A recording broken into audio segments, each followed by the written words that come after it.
Šiandien pažaisime su formomis. Kai piešiame kažkokią formą, mums labai svarbu pasidaro pats teptuko galas. Todėl, kad teptuko galas yra ta vieta, kurią mes labiausiai valdome.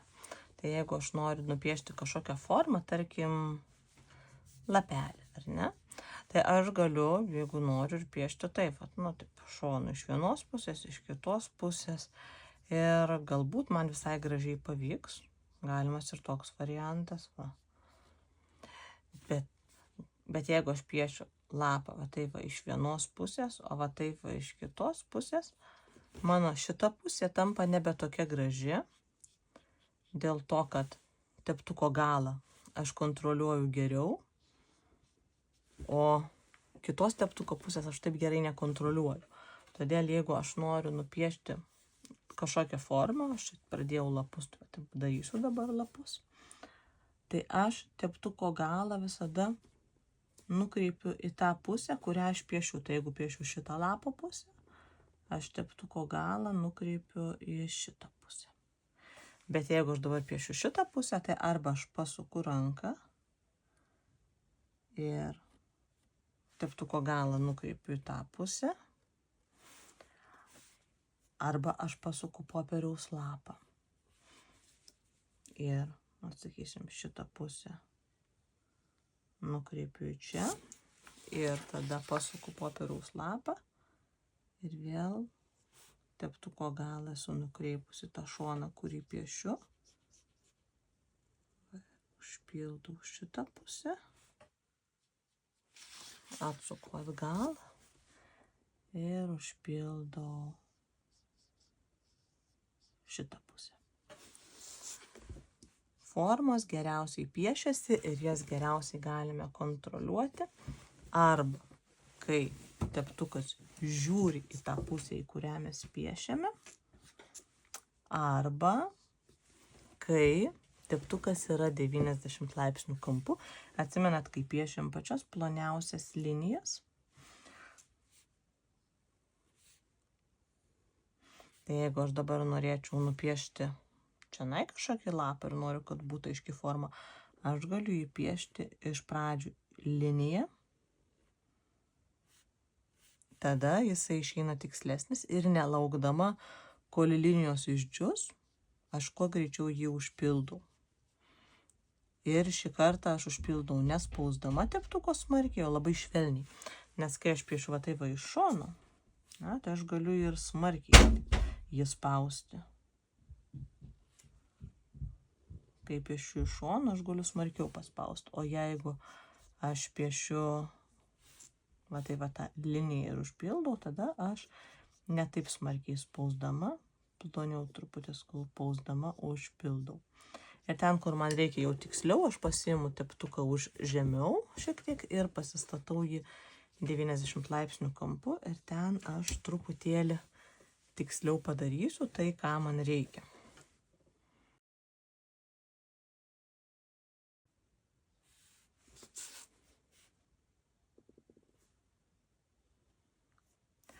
Jeigu padarysiu labai sausas šitas dalis, man be galo greit išdžius. Galimas dar toks variantas, kad aš visą laiką iš karto piešiu linijas ir užpildau. Piešiu ir užpildau ir tada iš lėto vis pridedu, tęsiu tą tokį drėgną galiuką.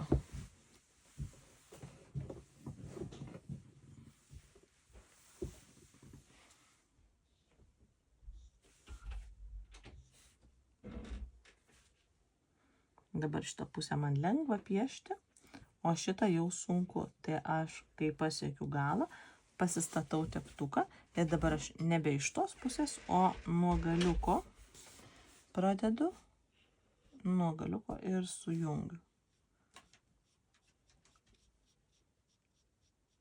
Ir išskirstau šiek tiek dažus.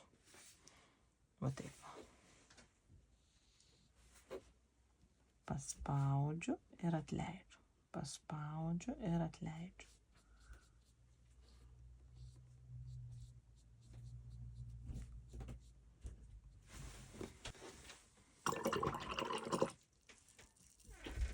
Jeigu piešiu kažkokią apvalią formą, tai tas pats. Aš suku ir visą laiką teptuką stengiuosi laikyti atsukusi į tą pusę, į kurią piešiu. Aš tai labai mėgstu ne tiek ranką sukioti, kiek popieriaus lapą pasisukioti, jeigu tai yra įmanoma. Kartais būna net ir einu ratais aplink savo darbą, jeigu jis yra didelis. Tada išeina žymiai dailiau.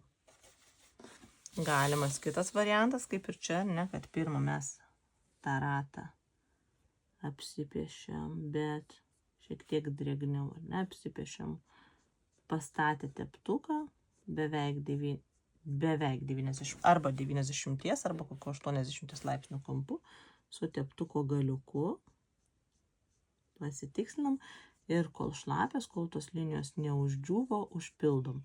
Bet čia visgi kyla pavojus, kad linijos uždžius, nes būna visaip. Man čia jau buvo pradėję džiūti. Ir tada forma netrodo tolygiai nuspalvinto su tokiais apvadais. Arba sukioju savo ranką. Maksimaliai, kiek galiu. Jeigu negaliu pasukti popieriaus lapo, tada žiūriu, kiek aš galiu tą ranką perkelti, kiek galiu teptuką pasukti, kad jis visą laiką būtų atsisukęs savo smaigaliu į tą pusę, į kurią piešia. Bet čia būna visada tokių kampų, kuriuos yra labai sunku paimti. Tai tada aš jau pastatau 90 laipsnių kampu teptuką ir užbaigiu tikslinti liniją. Taip.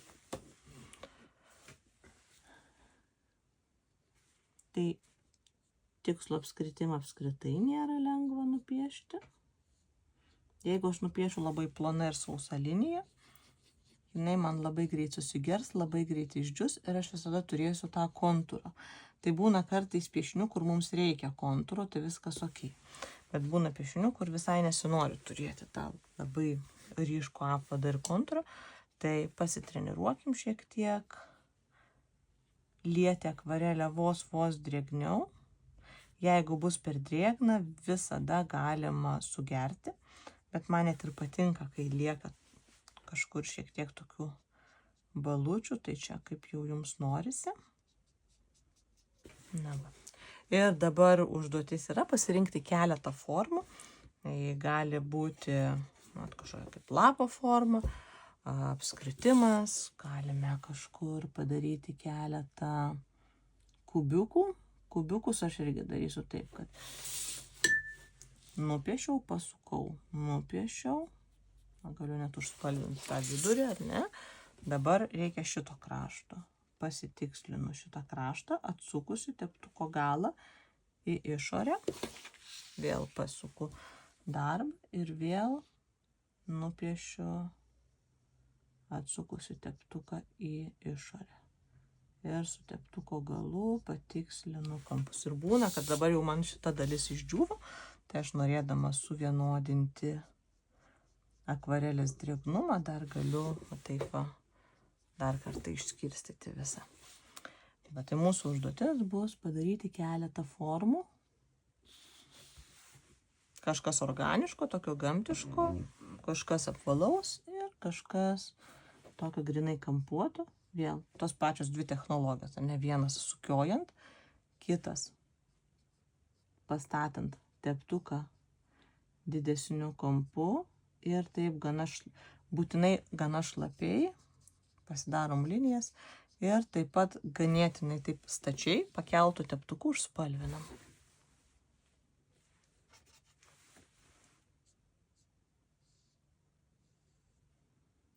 Ir išsibandom tos keletą būdų.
Čia vėlgi galite bandyti nebūtinai vieną, galima išsibandyti keletą teptukų.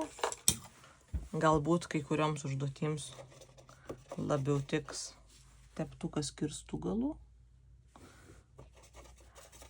Su teptukų kirstų galu yra toksai dalykas, kad jo mes geriau valdome ne šitą dalį, o šoną. Tai jeigu aš noriu tiesesnės linijos, aš dabar va šitą viršų darau tiesų, reiškia braukiu ir mano viršutinė linija tiesi. Dabar jeigu noriu čia tiesios linijos, braukiu šonu,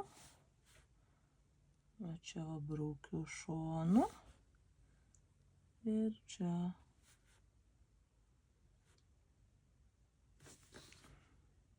Braukiu šonu. Vidurį galiu užpildyti, galiu taip ir palikti. Visai gerai atrodo, ar ne?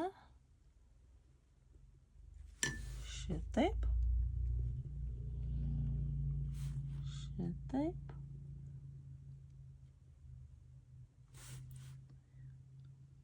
Ir šitaip. Šičia aš kontroliuoju kraštelį. Tai jeigu noriu su šituo nupiešti apskritimą, aš turbūt jį piešiu va taip, va, tiesiog sukdama teptuką.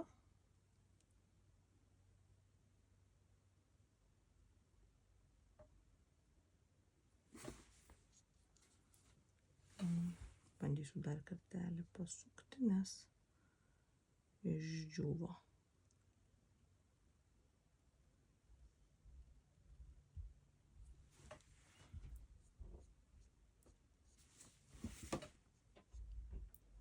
Sukant ne visada tiksliai išeina.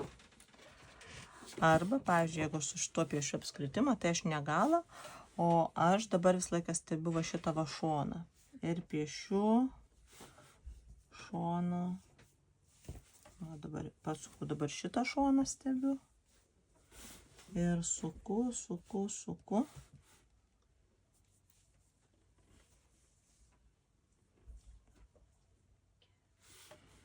Ir galiausiai pakoreguoju tą kraštelį. Čia svarbiausia, plokščiam teptukui svarbiausia yra šonas.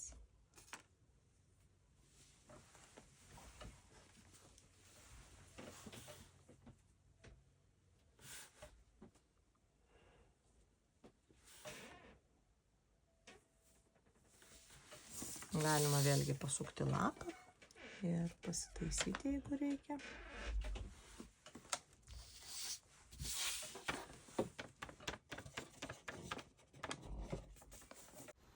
O jeigu darome lapą, šiek tiek sudėtingiau, bet aš vis tiek jį galiu dar pasukioti truputį į vieną, į kitą pusę ir išgauti storesnę, plonesnę liniją. Jeigu reikia plonos linijos, naudoju teptuko kampą, nes kampas yra pats ploniausias. O jeigu reikia didelį plotą užspalvinti, tada tiesiog spusteliu teptuką, jis taip pat labai gražiai užspalvina didelį plotą.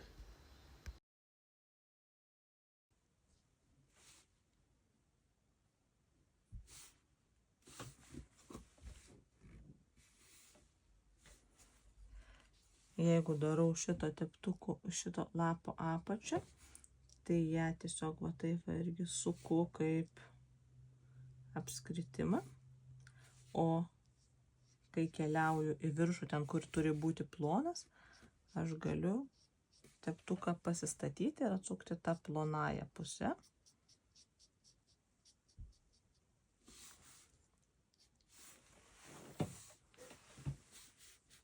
Man ne taip dailiai išeina su šituo teptuku kaip su užapvalintu galu, bet su šituo taip pat įgudus galima labai gražių lapų padaryti.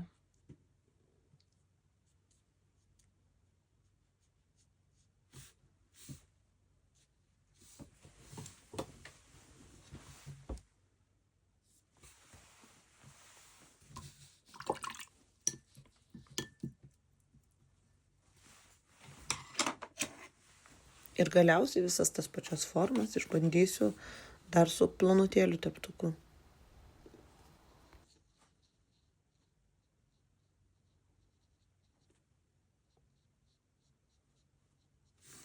Labai dažnai nutinka, kad kai piešiam kažkokią tai formą, mes būna, va, tai va, paimam ir išlendam.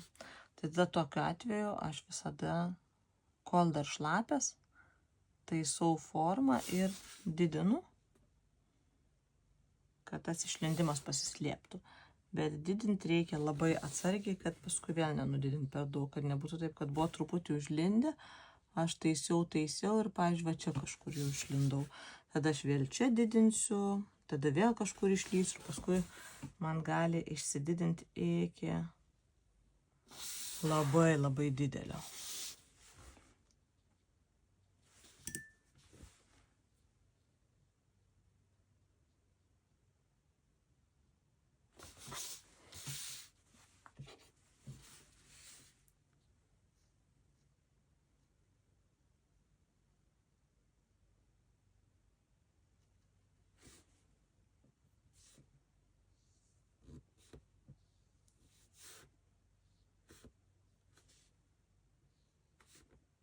Ir čia vėl galima prisiminti ploną liniją, kaip padaryti, kad nespaudžiant, tik taip pačiu teptuko galiuku.